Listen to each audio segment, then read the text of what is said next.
show. My guest is the most recognizable pro wrestling journalist in the world. He's the author of the book, Is Wrestling Fixed? I Didn't Know It Was Broken. He's my mentor and friend. Please welcome Bill Apter. Thank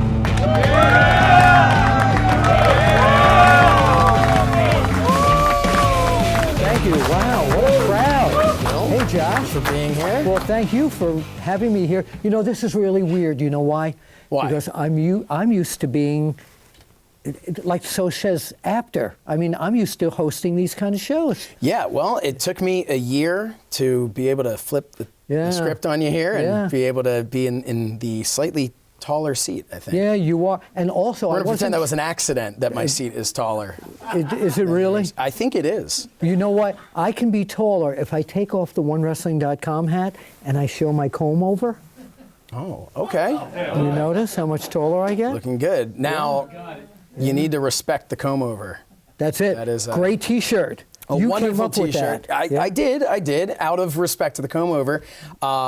We should start, maybe we'll talk about that. One of the reasons, this is obviously the 1-year anniversary show. Yeah, congratulations, by the way. Thank you very much. Everybody, come on, yeah. You know, it's tough working 1 day a month for 12 months. It's really never bad. knew that feeling. So the reason I wanted to have you on here was because all of this really began for me because of you. And we can go back to, well, thank you. We can go back to when I was 9 years old and you moved into my neighborhood. Yeah. Wait a minute. Yes. This is a good story. Okay. Here is we were moving into the neighborhood and we had the moving van there, and there's these kids looking. Is that him? Is that him? Yeah, but it wasn't him. It was just some. Right, it was a moving guy. Some couple that was there so uncomfortable. Right, but no, right. But no, yeah, we were practically you. waiting there to unpack your mind of stories. Yes. But yeah, he would not unpack the truck. Not at all. No, just the mind. Right. And that has never changed. So obviously, knowing you for as long as I have, all I want, even before I met you, I just wanted to be in the wrestling business. I wanted to be a professional wrestler. Yeah. I remember vividly one time having a conversation with you at my friend Andrew Sagan's graduation party, high school graduation party. Shout out to Andrew Sagan. Yeah. And I remember you saying to me, you know, I see you, because I was training with Afa, the Wild Simone at the time. Yes, I remember you that saying, well. I see you as being more of maybe more of an interviewer or behind the scenes and more of that. And I remember thinking to myself, I wasn't offended, but I was kind of like, well, no, I want to be a wrestler. I don't want to do that. No, I was trying to offend you. Okay, all right, well then good, then all right. But it's funny because after 9 years as a wrestler and doing all that, I took about a decade off from the business. Really just didn't think I would ever do anything in wrestling again. And we were out of touch during that time. We were. Occasionally we would message here and there, and that's one of the downfalls of social media is you see somebody on there and you forget that you haven't actually seen them or talked to them because you'll see their picture, and especially with you, it's that times 5 because you have all of your shows, you have all of your things that are being promoted. So I'm seeing your face all the time and just forgetting that I haven't actually really been in touch because I'm like, oh yeah, I saw Bill this morning while I was scrolling through my phone. Right. But when we reconnected and I started doing the show with you at Apter's Alley on YouTube.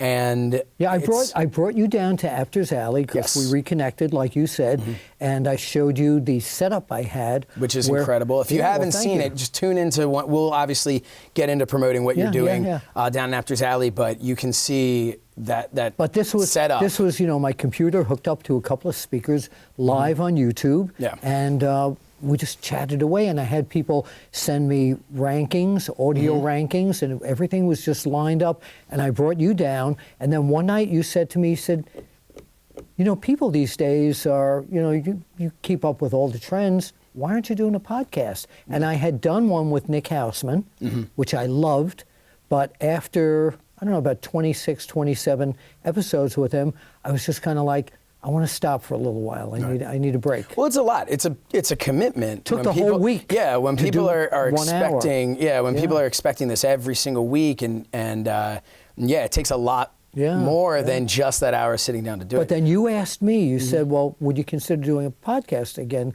I said, yeah. And you said, with you. And I said, well, why don't we give it a shot? And that put the key in the ignition. And we had Hulk Hogan. Our first guest, yes. Yeah, which was... You were like, I gotta tell you, Josh was like, when I said that Hogan's agreed to come on the show, Hulk Hogan? Yeah. Hulk Hogan. What other Hogan? It was, from Hogan's Heroes. It was incredible. And, people have said to me, which is very flattering when they say, oh, you seem so comfortable when you're doing these interviews with these big stars and stuff.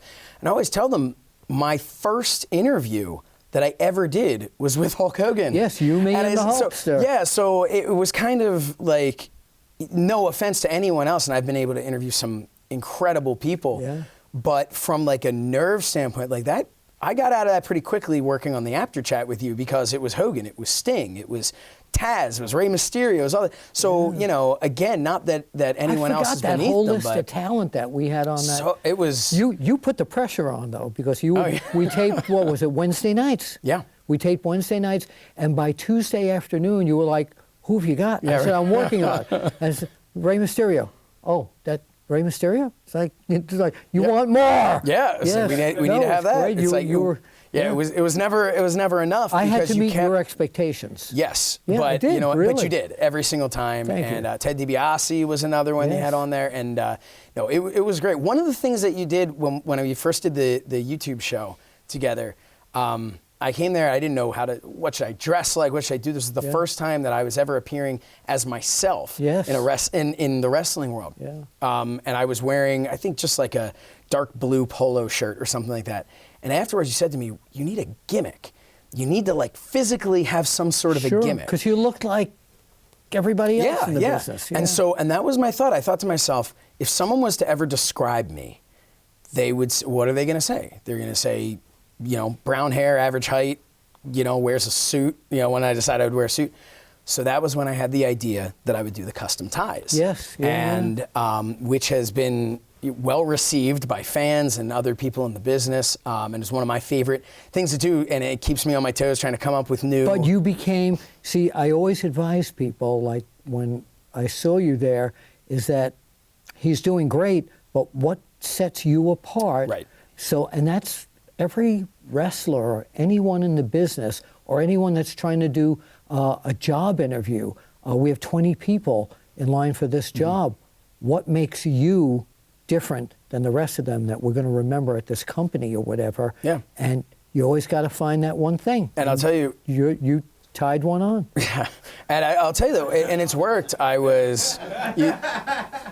don't have to laugh for that. It's,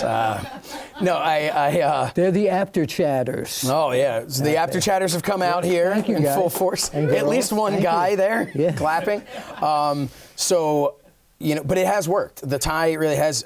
When I went to Full Gear, and I'm waiting at security, and I needed my pass. And when they sent to give my pass, the person they sent with, they said, how will I know who he is? And they actually said, oh, he'll have like an AEW tie. Yeah. They didn't even know that I had an AEW. But that's your trademark now. But that was the thing, because I have it for each show that I'm doing.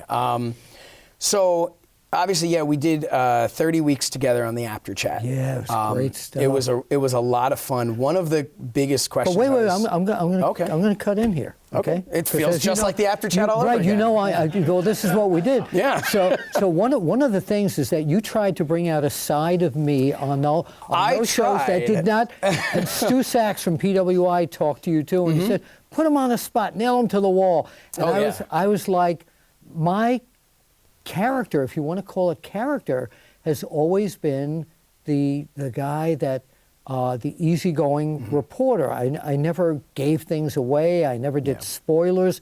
And every week you would go like, oh, come on, Bill, Triple H, really? You like to, people say this about him? And, we did get a lot of, we would get feedback that they wanted, dirt. People wanted dirt. Yeah. But that's not you. I'm and not I remember dirt guy. Jim Cornette had told you, and he said it again on the show, had said your book is Wrestling Fixed. I didn't know it was broken. Thank you. We've done that a time or two. Jim Cornette had said to you, that... Can I do it? Yeah, absolutely. Jim Cornette's voice, he said to me on the phone, he says, you know what's wrong with Bill Apter's book? He doesn't bury anyone. The book sucks. Yep, that was, and it doesn't suck, but it doesn't, because that's you. That's always been your personality. Correct. You said it was maybe kind of a character, but it really, in a lot of ways, isn't a character. It's just you. It's just the way that you are. And it's why you're as respected as you are in the business. So I want to talk about we don't even have enough time. We could do an entire show. I'm good for like 3 days. Okay, fine. Then we're just going to keep doing this. Welcome to an extended edition of the Apter chat. So Says Shernoff. So we'll talk a little bit about some of what's in your book. Okay. Because, hey, we got to move some copies here. That's what we're here for, right? Well, and the book is now almost 5 years old. Yeah. And it's still selling. I just recently did a book signing and show at Barnes & Noble. See, that's the other thing.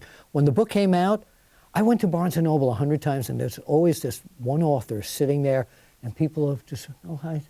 And I didn't want to be that guy. So what I do is I put on an hour and a half show based on the book with videos, music, nostalgia, stories. I bring gimmicks from Apter's out. I brought some of them here today. Yeah, you know what? Why don't we bring some of those out right now? Do you people want to see some of the gimmicks? Yeah! Hold it down or we'll have to clear the room.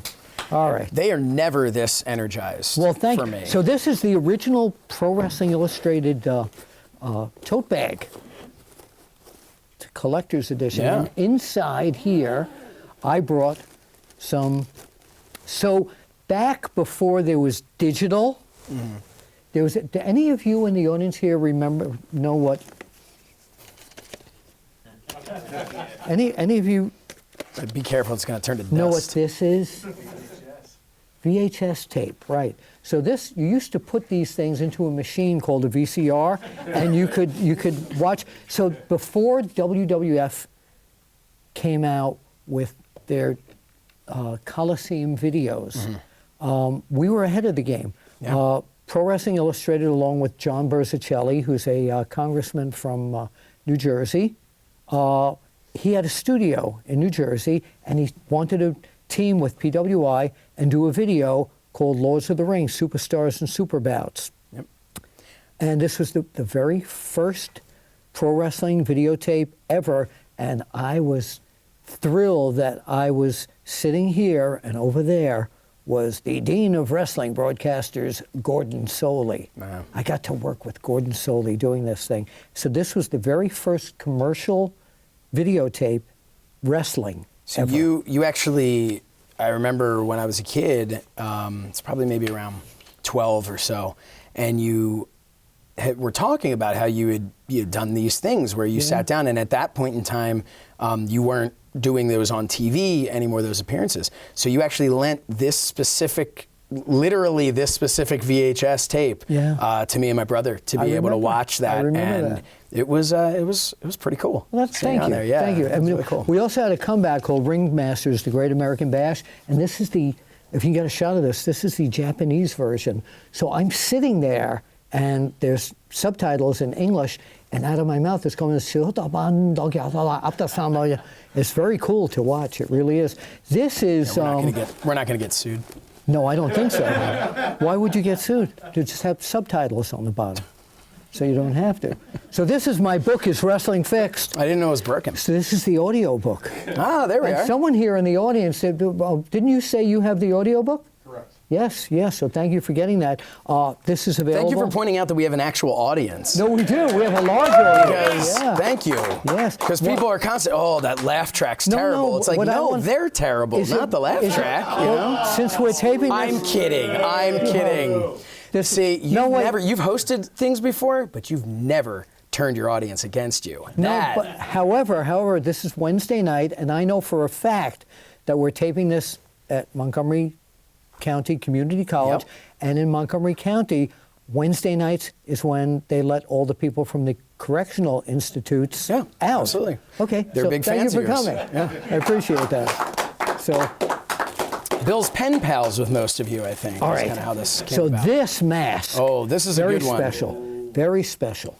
So does anyone here remember when Rey Mysterio and Dean Malenko were feuding, and Rey lost his mask, and to get it back, he had to beat Dean Malenko. He did, and after he won the match, he gave my son Brandon, who was a big fan of his.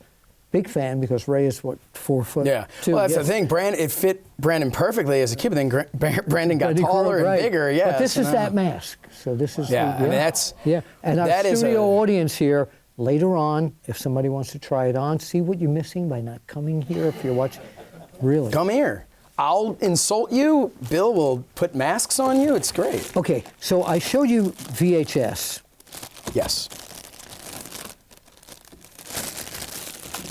This is a history lesson here. You guys didn't know you were getting that. This really is. So let's see, does anyone know what this is? Oh, what is it? It's an audio cassette. So when I was on the road all over the world to do interviews, there was no video cameras back then to do them with like I do on the Apter chat. So this was the audio cassette player that I used, recorder. And I'm not sure which tape is on here right now. Would you like to hear? Should we screen this first? What are the? No. This was not in the hotel room. This was. All right, let's see who this is.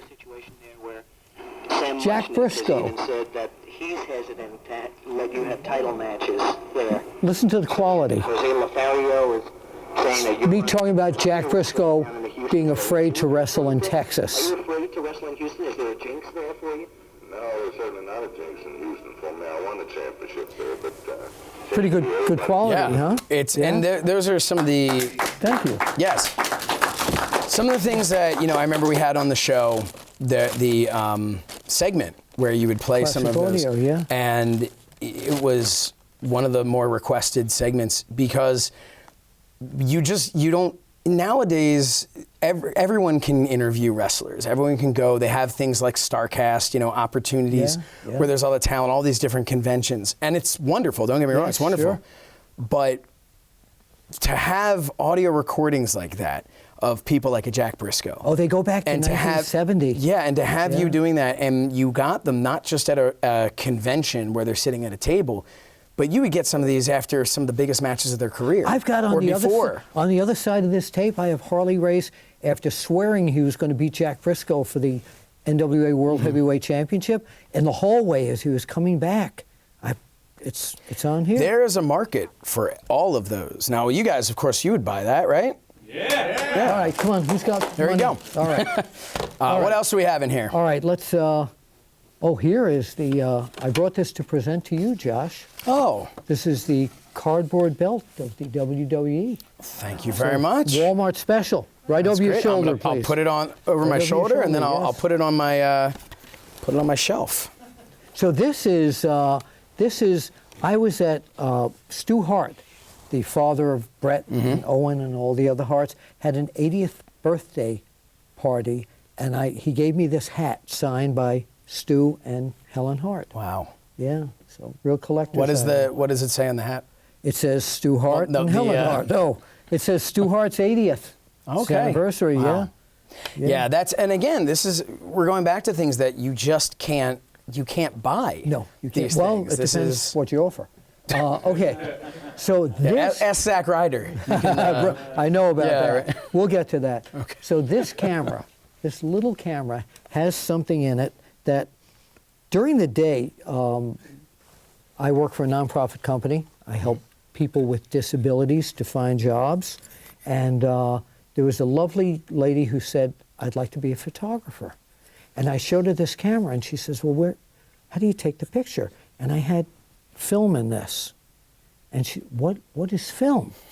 And I was like, I never feel old. It was close to it. This is the camera in 1971, that I photographed Bruno Sammartino losing the WWF World Championship to Ivan Koloff. That shot of Koloff coming off the ropes onto Bruno, this camera. Wow. Smile, everybody. Yeah, there's no film in it, but yeah. Two more things to show you. This was given to me by Roddy Piper. This was made, handcrafted by Reggie Parks. It was a Legend Award. My dear friend Sal Corrente had me host for years one of the first big conventions called Wrestle Reunion. And we gave these plaques out to some of the legends. And what I didn't know one day is Roddy Piper called me into the ring. He says, "I need to talk to Bill Apter." And I get in the ring, and Roddy lifts up his kilt and his skirt.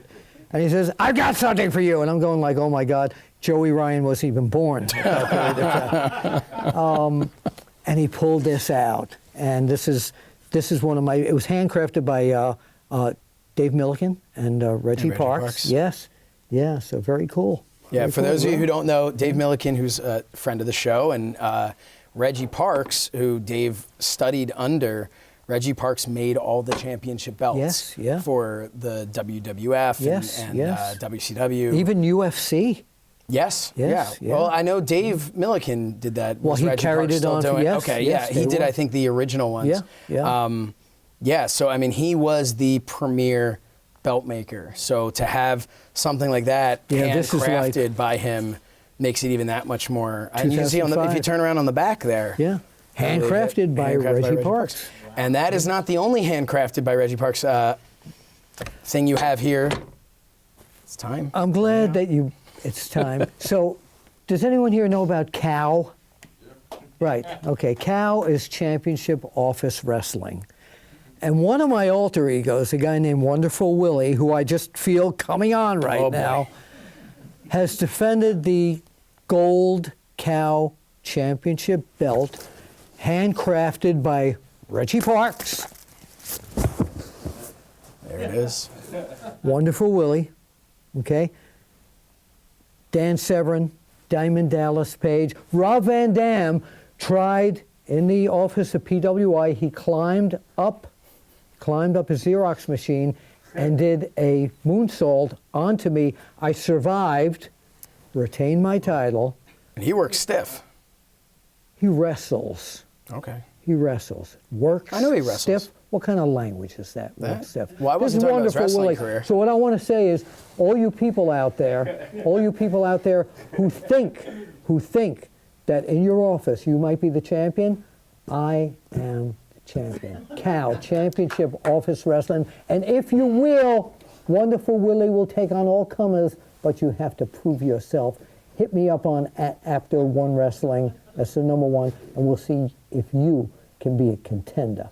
Now, if you want to wear a T-shirt that has the COW Championship on it, where would they go? Well, they can go to Pro Wrestling Tees. That's right. To the Apter Chat page, and they can pick up a COW T-shirt. So the champ is Still here. shilling your stuff here. I know you're shilling my stuff, but I appreciate it. But this is some of the stuff from Apter. No, this is really. Thank you so much for sharing this. Well, thank you. Thank you. So much history in Apter's Alley and so much history in your career. One of the things I wanted to talk about on your book here on the cover, obviously I can hold this up, but it's big right here. You have you and Andy Kaufman. So you said it right. I did a show with you for 30 weeks where I got yelled at for saying Kaufman. And what you caught earlier there, and I shouldn't say yelled at, instructed. Well, right? I'm a New Yorker. But there was but also things like I would say, because when I was coming up in the business, I would learn things like working stiff. That was the language that was used. In the business. And he would say, what do you mean working? What do you mean working? It's wrestling. You're wrestling. Wrestling. And and it was always fun because it's you know. It was old school, new school. Yeah. And That's now, as years are getting on, I'm not even new school anymore. I'm middle school. Yeah, I know. So, That's right. yeah. Right. But so can you tell us a little bit about that? I mean, the story, everybody knows the story, and we don't want to give too much away because you need to buy the book. But, or listen to the audio. Or listen to the version, audio yes. book. That's how I love to read my books, by somebody reading them to me. Oh, that's great. Yeah. That's great. That's great. So Andy Kaufman. Yeah. He was backstage one night at Madison Square Garden, and he was talking to Vince McMahon Sr., and I kept seeing Vince Sr. go, So Andy walks away, and he comes over to me, and he knew who I was from the magazines. I hadn't even been on TV shows yet for him to know, but my picture was in the magazine a lot. Right. I was the face of the magazines. And by the way, this was part of the character development of me in the wrestling business, is I became this character of journalist and photographer, and I was actually doing them, but that became my character. So Andy said, aren't you the writer for The Wrestler and Inside Wrestling magazine? I don't remember if PWI had been around at that point. And I said, yeah. And he told me that Mr. McMahon isn't interested. And I said, you know what? I said, he asked me, what am I doing after the matches? And I said, I go home. He said, well, how do you go home? Now, remember, he was starring in the show Taxi. Yeah, that's a very important part of the story. Right, millions of this people. Think of any show, what was Taxi on? What? ABC. ABC? Yeah. So think of any sitcom on ABC right now, and one of the biggest stars of whatever that sitcom is. And now imagine that's to put in perspective. Right. Yeah, I mean, this is that he's talking to me. Crazy. Right. Yeah, this is so great. he said, how are you getting home? I said, well, I take the subway. I take the E train to Union and Turnpike in Queens. And he said, can I go with you? I'm like, sure. So we went on the subway after the show. There's people looking. And we got up to my apartment, and my roommate, I lived with a girl wrestler by the name of Susan Sexton back then. And she used the F-bomb for everything. So we walked in the apartment, she goes, hey, Bill. Oh, it's F and Andy Kaufman. So, right, yeah. So, starstruck, right? Yeah, She was, yeah. So she went back in the bedroom, put on her headphones, and listened to the Ramones. DDT did a job on me, right? We've got some Ramones fans out here. Yeah. Big Matt, he's a big Ramones fan. All right. There's a Razor Ramon fan right behind him. We're hey, yo. So we're sitting there. She came back out. We're talking wrestling. And all he's talking about is Buddy Rogers and Fred Blassie. And she says, is that all you can talk about is wrestling? So I said, you know what? Vince McMahon said no, but I got a friend in Memphis named Jerry Lawler. And let's give him a call. He says, looks at his watch, he says, 1 o'clock in the morning. I said, well, it's midnight in Memphis, but it's the wrestling business. He called people 3 in the morning. Lawler picks up the phone. He says, you got Andy Kaufman, the star of Taxi, in your roach-infested apartment? I said, yeah. And I put him on the phone with Andy Kaufman, and that put the key in the ignition. Yeah. And the rest, the cliche of all time, the rest is history. And I helped get them booked on the David Letterman show. And and Andy used to call me almost every day at the wrestling office, and Peter King was the editor at that point, and Andy wanted to talk wrestling, and Peter was going, who are you talking to? I said, Andy's on the phone. He said, get rid of him, we have magazines to put out. Yeah, so that was an incredible time in my life to get to know him. And I wasn't a big fan. Somebody had said when we were backstage, I think it was Ben, had said that he was a great comedian. I said he never wanted to be known as a comedian. He was a heel performer, a bad guy. It's a bad guy, Bill. I was waiting for you to. It's a bad guy, not a heel. I was waiting for you to catch that, but yeah. So when he died, I had lost contact from him for months because he didn't want anybody to know he was sick, and I didn't know until after he died. Jerry Lawler called me. And it was pretty interesting time. And again, there was no internet. So this thing with the David Letterman show, when he and Lawler got into the battle on national TV there, that was on the cover of every national newspaper. Do you think something like that can happen anymore? I mean, obviously not in the exact way in which it went down before. With times have changed, and you mentioned there was no internet back then. But do you think there's so much? Everybody wants to know so much today. Yeah. Every fan wants to know, and that's understandable. I've talked on the show before about how I like watching documentaries about how films are made. Sure. Right. So I like being able to pull back the curtain a little bit. But and I hate that. I saw a movie the other night. Yeah. The other night, and they totally. It was an old movie on Turner Classic Movies. I'd never seen it. Frank Sinatra and Gene Kelly on the town in New York. And then they come on during it. Well, only 7 minutes of that was filmed in New York. What the? Why did you have to say that? No, but go ahead. But okay, so that kind of goes along with what I'm saying. Do you think that everybody knowing everything, or at least thinking they know everything, or wanting to know everything, hurts the business in the sense that you can't.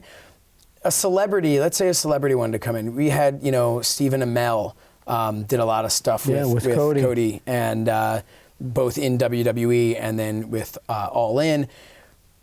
But everybody at the same time, everybody knew. Everyone was kind of excited. Oh, we're going to see Stephen Amell. I wonder if he can wrestle. But there was never that like, oh my God, like there's real heat serious, between them. yeah. They're really angry at each other. Do you think, because Andy Kaufman, that was kind of a combination of Kaufman and Kaufman. No, it was good. It was good. You said it right. He was,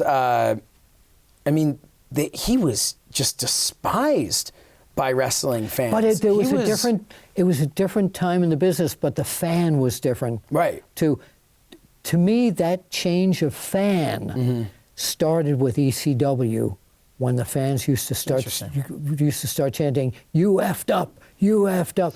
Fans never did that before ECW. So by saying you effed up, they're exposing the fact that you had an intended spot that you were going to do. Yeah, so they were seeing through it. So as I fix my championship belt here. I didn't know it was broken. I see what's happening. Cheap plug.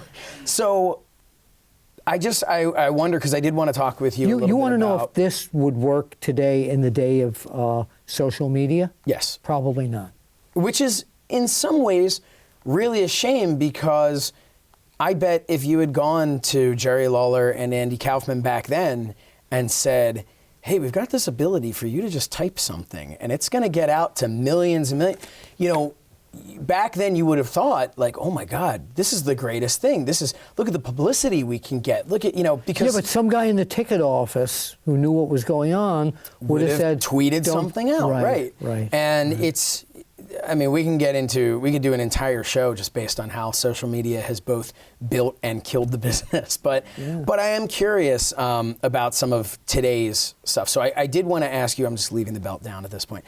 I did want to ask you your thoughts on what you have called, I call it the Wednesday Night Wars, but you have trademarked and registered the Wednesday Wrestling Wars, WWW. Wednesday Wrestling Wars. Dub. Do you have something in your wallet? It's the trademark. Oh, there it is. Absolutely. Just in case. Yeah, there it is. So, what are your thoughts on it? Because everyone has an opinion on this quote-unquote war between AEW and NXT, AEW and WWE. The first thing is the debate on whether or not it's a war, because a lot of the companies will say, oh, we're not at war, we're doing our own thing. Do you buy that, or are they at war? Are they looking at those ratings comparatively to the other company? Is who looking at those ratings? Either. The fan? WWE, well, the fan's definitely looking at the ratings, but WWE and AEW, we know they're looking at their own television ratings, because why wouldn't you? You're a company, you're on television. Yes. But do you believe that they're not looking at the competition's ratings? Do you believe that they're not looking at the competition as competition? Anyone who thinks they're not is a little loony, in my opinion, okay? This company came along out of nowhere, as they say. Yeah. AEW. Right. They came. Now they're part of the dub. And but you have correct. But you now have the fans talking about another company, where they were talking about Ring of Honor, they were talking about NWA, they were talking about Evolve, but it wasn't on that same high level as WWE. Now, the fans are talking about that on the same level as WWE. So that makes, and I don't want to leave out Impact, I was going to say that leaves an impact, but so the answer to your question is, do both companies kind of think that this is a war, even though WWE congratulated AEW on week? The most passive aggressive congratulations. Absolutely 100%. Yes. You know all the talent. You know this, that when they're in their hotel room at night, if they get TNT or on demand, if they're with WWE, you know they're looking at that. And the other way around too, because some of the AEW guys want to knock what WWE is doing and saying, we're better than you guys. Right. Now, the addition of NXT, the best thing that has happened in years in WWE, the most exciting thing, was all caused by an airplane being stuck in Saudi Arabia. Yeah. And they had to change plans. And what are we going to do? Well, they started the NXT invasion. Right. Which obviously is a build-up to Survivor Series. Yeah, but they weren't going to do it that way. But I don't think they were planning to do it at that point. And it's, I mean, whether they were planning or they weren't planning, there's no way that show was meant to look the way that it did. But it was great. It was a great show, and it was something that, to me, and I'm curious if you agree, is missing from today's WWE product, which is that sense of urgency. That, right now, I mean, they're such a well-oiled machine. And put on such an incredible visual production. Yeah. But sometimes it feels way too sterile. It feels like there's anything can happen. You don't have a feeling of anything can happen. But now you do. And on that episode you did. Right, that episode you did. And I hopefully, after the Survivor Series, that excitement will continue. This had all the makings and all the flavor of that. Of an invasion angle, which is what we. And Lord knows the WWE, if there's one thing they do well, right, it's an invasion angle. Absolutely. But they, but I don't think in there. I don't think that they thought that this would trigger such excitement like it did. I knew that the guys could do it, but when I saw Daniel Bryan and Adam Cole in the ring. I said, my God, this is going to be a wrestling match. It's not sports entertainment. Yep. It's going to be a wrestling match. Are you surprised that as of this taping, and who knows what's going on tonight, but as of this taping, AEW has come out ahead in the ratings. Most recently, they were neck and neck. But AEW has come out ahead in the ratings over NXT. And NXT is on the USA Network. They're on the same network that Raw is on. Yeah. Did that surprise you that AEW's ratings were higher? It didn't, because I think fans who watch NXT on USA have been watching it for ages on the WWE Network. Okay, so they were used to that product. So now a new product comes out of the chute, and they have this huge audience, which to me is part of that show. Sure. So yeah, let's look at this. And what AEW was doing was very compelling and very exciting. When I know what's going on in NXT because I've been watching it for such a long period of time, but I want to see what the new flavor is here. What I'm interested in is I want to see 10 to 12 weeks in what's going to happen. Now that things have changed, in who in Raw or SmackDown is going to show up at NXT. For instance, like a Finn Balor. Exactly. Who's gone back. Exactly. CM Punk, you broke the news. I did. At like 4 a.m. Wait, we need this chant. Can we have the CM Punk chant, please? CM Punk! CM Punk! We got it. There we go. That felt good. Thank you. So CM Punk returned, and again, at the time of this taping, he returned last night on WWE Backstage. Yes. So we don't know. I know obviously he'll be there. By the time this airs, he will have had a full Wait, episode. we're in the wrestling business. I need a Coke break. I feel like that was a shot at No, just kidding. at the wrestlers of the 80s, maybe? Was that?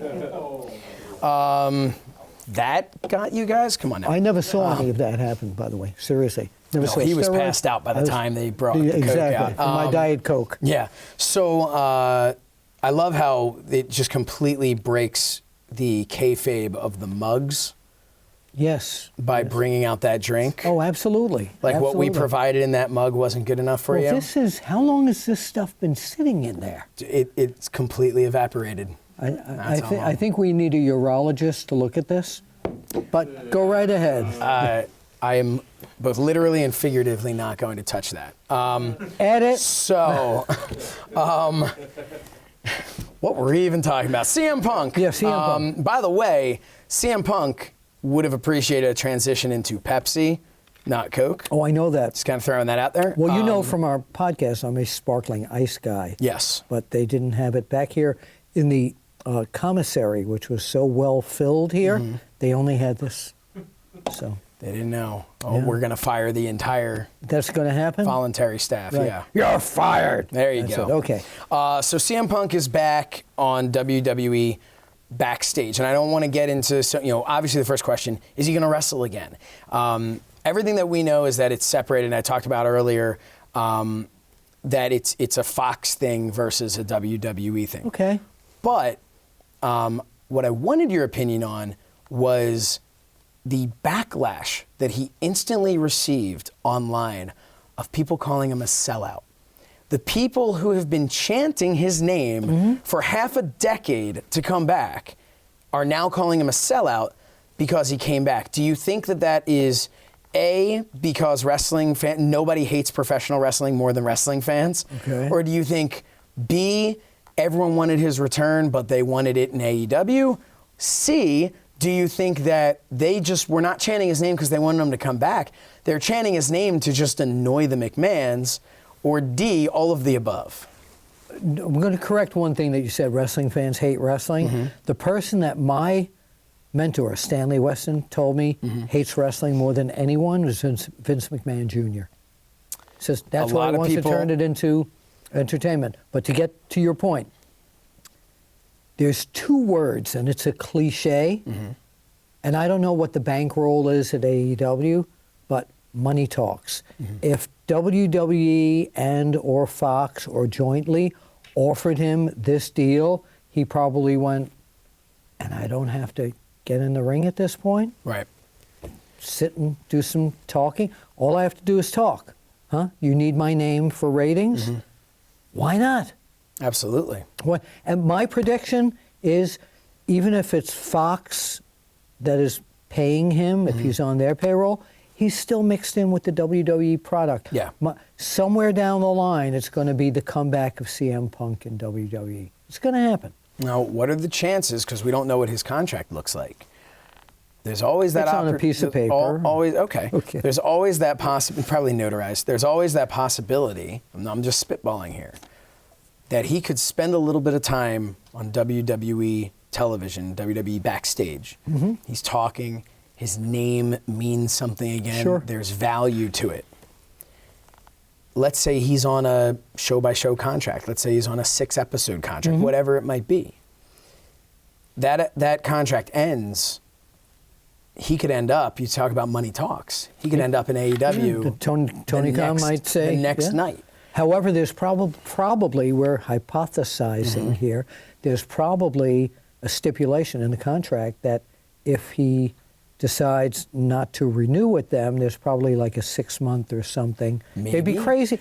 It They'd depends, be crazy. because if this contract's with Fox, I mean, we are just pontificating here. He's going back. He's going to be back in the family, though. See, this whole thing with all the issues he had with WWE, look at all the other people who have come back who have had issues with WWE, and you're back in the family again. If anybody watched StarCast 3, CM Punk's panel, and you can go to fight.tv and you can order StarCast and watch it on demand. Yes. That's my other job. He mentioned how excited he was to find out that they allowed people to go on vacation now.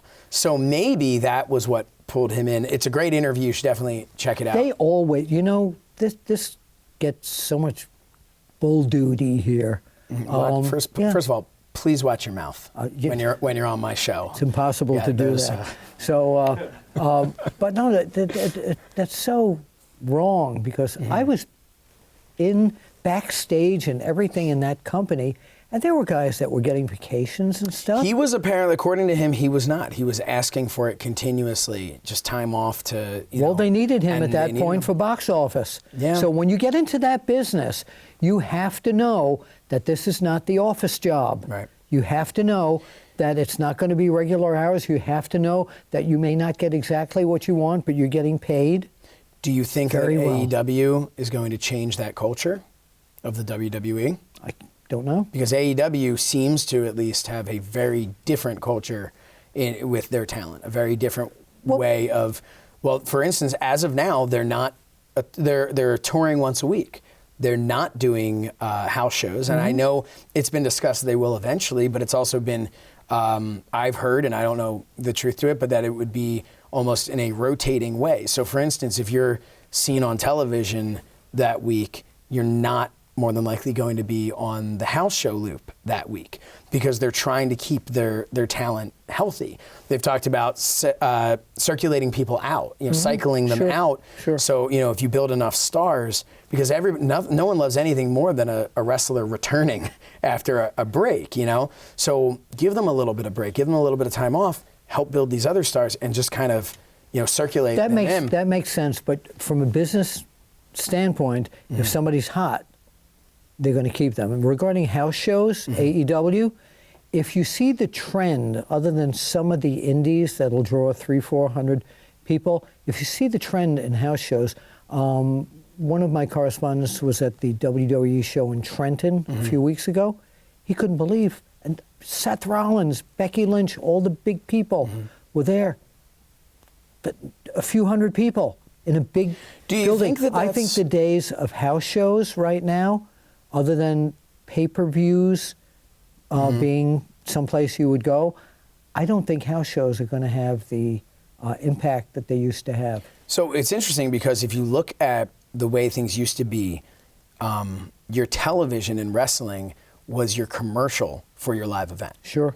And now your television for wrestling that's it. That's your live event. That's your thing. At most, it's a commercial for a pay-per-view. Absolutely. So, yeah, these house shows, I think what happens also if the ratings are dwindling and people aren't enjoying what they're seeing on television, and now what you've done is you say, okay, on television, but tune in because you never know, something crazy might happen. Now you're trying to convince them, say, hey, all that boring stuff, well, we're going to bring it to you, but there won't be any cameras, so absolutely nothing exciting is going to happen. I don't think the fan really thinks that. I think that the fans are starstruck if they want to see a Seth Rollins or a Becky Lynch.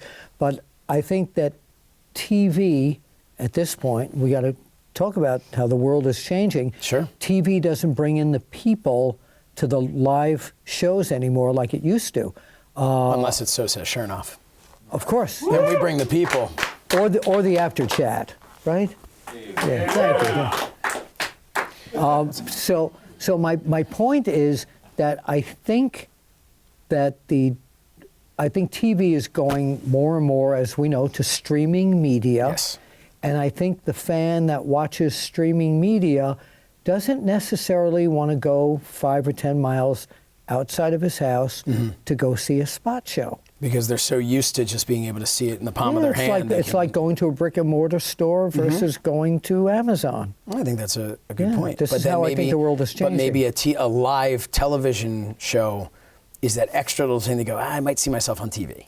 I might be, and that's what draws live them as opposed to TV, house like a Monday Night Raw or a SmackDown. Right, is going to draw. But I'm talking about the stray Thursday night show in a small town. That's what the indies are there for. And I want to talk about that, too. We're talking about WWE and AEW and Impact Wrestling and Ring of Honor and Evolve and NWA Power, which is an incredible... 14 Rs and it's a really cool show. Really cool show. Who used to... That was Lee Marshall, played Tony the Tiger. From, it was great. So it's Power. But what I want to say is that in a lot of pockets of the United States, at least, a lot of the independent shows are doing well when companies like AEW and WWE and Impact have good TV. People are coming to see wrestling in person on the indie level. And I think that's just overall this whole, is it a war, is it not a war, I think for me, my favorite time as a wrestling fan was during that Monday Night War time, the early parts of the Monday Night War where both companies were firing on all cylinders. It was entertaining. And never did I look at that and go, oh man, I just hope, WWF just ends WCW or vice versa. Oh man, I hope WCW puts WWF out of business. You wanted to go on I didn't forever. Want that. I wanted to go forever. Right, I wanted to have these options. So I think sometimes this war is this mindset of they're going to destroy them. I've said from the beginning of AEW, for me, what I wanted to see, I wanted AEW to be incredibly successful. I wanted to see them just beat WWE in the ratings so badly that the WWE felt they had to do something different to make their product better. And then I wanted that to be the thing that made WWE so much fun and so much entertaining, like the way it used to be. And I think that, you know, the idea of, I want them out of business, that's ridiculous to me. I want them, and in turn, when the WWE, then they start to get better and more, and their storylines become a little sharper and a little more intriguing. Well, now AEW, who had some fun being the new guy, they now have to say, oh, hey, they're getting pretty good on that other channel. We now have to step it up. And that's how everybody keeps I love that stepping too, up, and that's what I want to see. But one of the dumbest things anyone has ever said to me in the business, especially when it comes to money people who put a lot of money into wrestling, is when they say this to me, I cringe. And I say, good luck. They say, we're going to put WWE out of business. Never. Really? A public company with all over the world. It's great to have competition, and I hope AEW and WWE go on this battle back and forth forever. It's going to be, because it'll make them both better. Yeah, it really will. But no one's ever going to put the WWE out of business. People say to me, when Vince is gone, Triple H, Stephanie are going to run the company, going to lose it. No. The WWE is always going to be there. Yeah.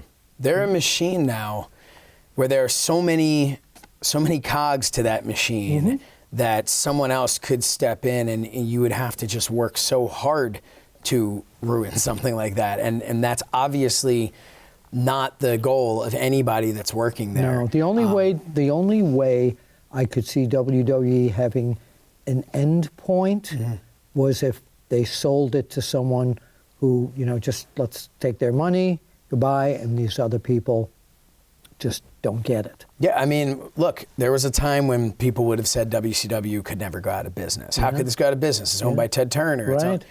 So, I mean, anything's possible. Yes.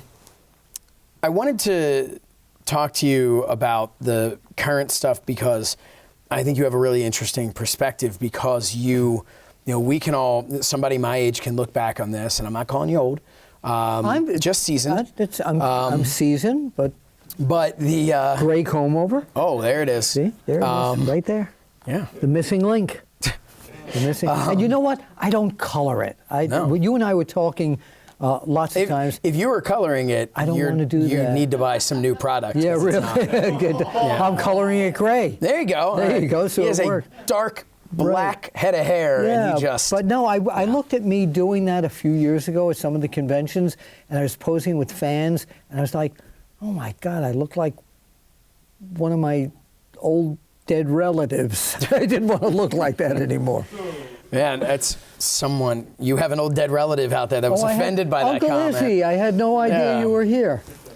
No, but what I wanted to get, since you've seen wrestling go through so many different stages. Started watching it in 1959. I wanted to get your opinion on today's overall. We've talked a little bit about the different products and stuff, but what I wanted to know was WWE, and that can be Raw, SmackDown, NXT, and AEW, because they are the two top right now. It's not taking anything away from the other promotions, but objectively speaking, those are the two top promotions. Those are the ones people are focused in on. What are they each doing? What's one thing they're each doing right, and one thing that, in your opinion, they're each doing wrong, or could do better? That's a great question, and I'm not a critic, but if I was sitting in the chair at WWE, right now I would make sure that the invasion angle is done properly, so after the Survivor Series, I haven't killed off my NXT talent.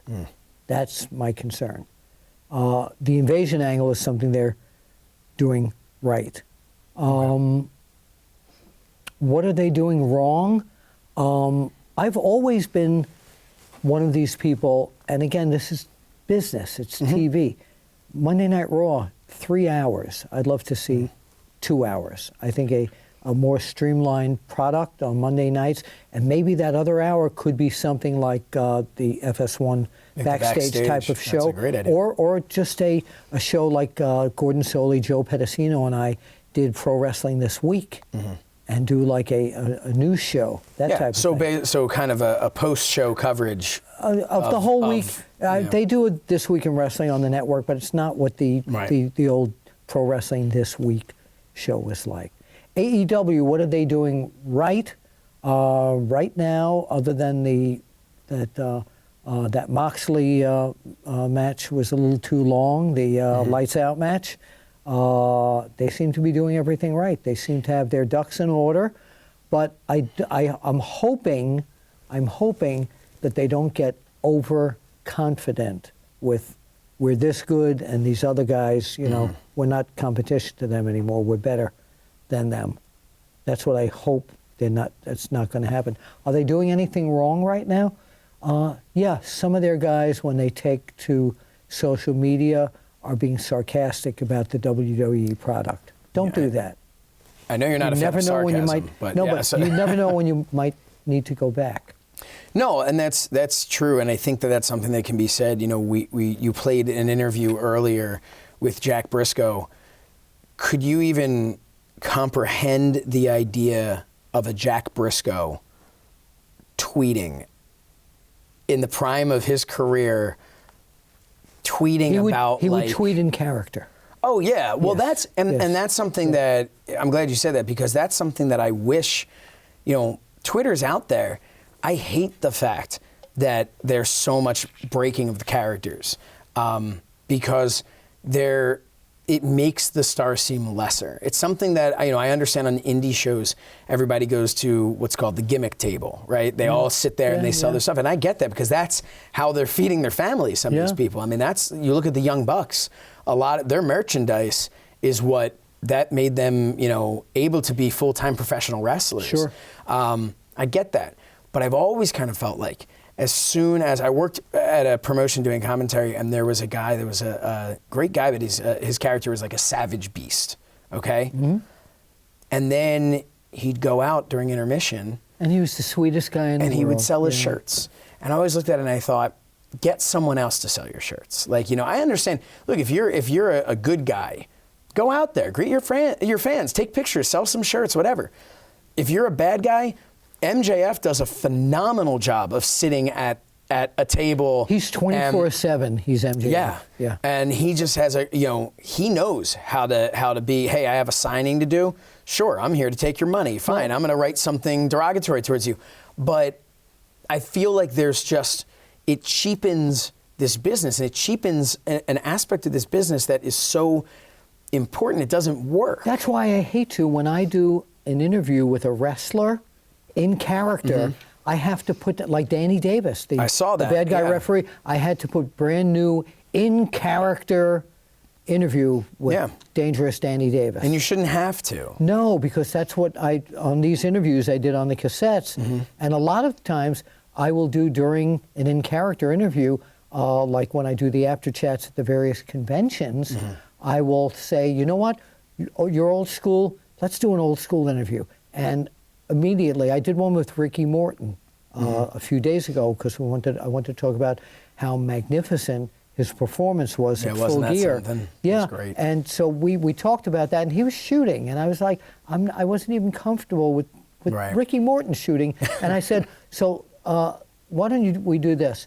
Tomorrow night, you and Robert Gibson, Rock and Roll Express, are going to take on Santana and Ortiz. What are you going to do? Snapped his fingers. He was, let me tell you something. And he went right into it. Yeah. And it was great. It was in character. So I hate the fact, and I know what you're talking about, when George the Animal Steel was around, I remember a time in Albany, New York. I was standing at the Albany Arena backstage, hundreds of cars there, and the wrestlers used to dress in the car area. And a fan got into that area. And I was talking with George Steele, and he was out of George Steele character. And he saw a fan sneak in, and he grabbed a pipe and jumped up on top of a car. Hey, you, go, no! And so you're laughing. This fan was terrified. The fan was absolutely terrified, because he stayed in character. And then when they all went out to sign autographs, the bad guys didn't go. The good guys went out there. The bad guys did not sign autographs. Do you think there's a way to ever bring, we'll call it kayfabe, but to ever bring that back to Sure, professional sure. wrestling. It's called lobotomize everybody. Yes, that would do. No. Do I you think if they just, but don't you think there's a possibility they could just, the talent could start just slowly phasing out the more realism and start going into more just everything's kind of in character? Well, that's what AEW is supposed to be doing, but yet sometimes when I hear their people being interviewed, it's that line of character and not character. A lot of the guys come out of. I want people to be in character all the time. You know, when people still ask me, "Is wrestling fixed?" I didn't know it was broken. Thank you. 9 times. But when they do that, when they do ask me about that, it used to be back in the day when wrestling was wrestling and was before the internet. I asked Stanley Weston, my mentor, if somebody asked me, "Is wrestling fixed?" What do I say? And he says, "Absolutely not." That's it, and that's what I used to say all the time until I did this. Well, there were promoters back in the day that if you got into a bar fight and didn't win, if you were a wrestler and you got in a bar fight and you got beat up, they'd fire you because you exposed that. Because now some random guy off the street could beat you up. Listen, it's. I'm not saying that that's how things but need to go there was a back promoter to, in Boston. There's a promoter in Boston who was very famous in pro wrestling. I don't want to mention his name, and I don't even know if he's still alive. But a newspaper offered him thousands of dollars to expose the business. Vince Sr. got rid of him immediately. There were guys in the business known as like sharpshooters, so to say. Nothing to do with Bret Hart. Enforcers, nothing to do with Arn Anderson. And if you did something to expose the business, you might be out with a legitimate broken leg. Yeah, because that enforcer. And again, I'm not saying we need to return to that, but it would be nice to return to an easier suspension of disbelief. Yeah, but I don't see it happening. I don't see it happening. I don't know. I really don't. Well, I guess we'll have to wait and see. What a cliche. That's great. Thank you. I know you love cliches. I do. Before we go to commercial break, I wanted to just take the opportunity now to thank you for everything that you've done for me. I have this platform here because of you connecting me to Mike Weber from Fight TV. Thank you. And you everything that I have in this business, I've always told people that even though when we were doing the show, sometimes people would say, "Oh, you guys have difference of opinion and all that," and everyone wanted us to fight. Right. That was Leave just Bill alone.